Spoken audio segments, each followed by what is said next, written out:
boss, lunch tayo. Dito ako ngayon sa office, wala nang oras umuwi sa bahay. Kaya yung aming staff dito, si LJ Kalongi, siya nagluto ng sinigang na baboy.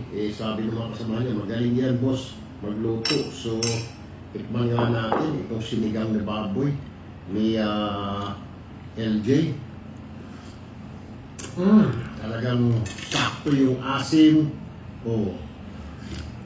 May kasama pang labanos, okra, dahon ng kangkong. Napakasarap.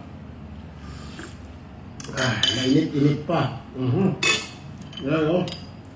Sinigang na baboy. Minsan-minsan, masarap din ulamin ito mga ito. Lagyan natin ng labanos at saka ng okra. Ayan o, natin.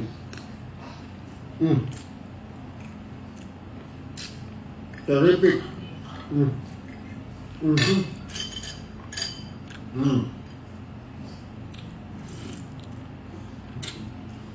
Ang masarap sa sinigang, pag mainit pa talaga, diba?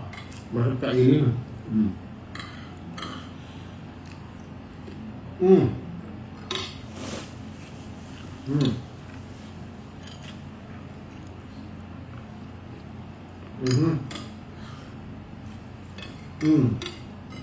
Super.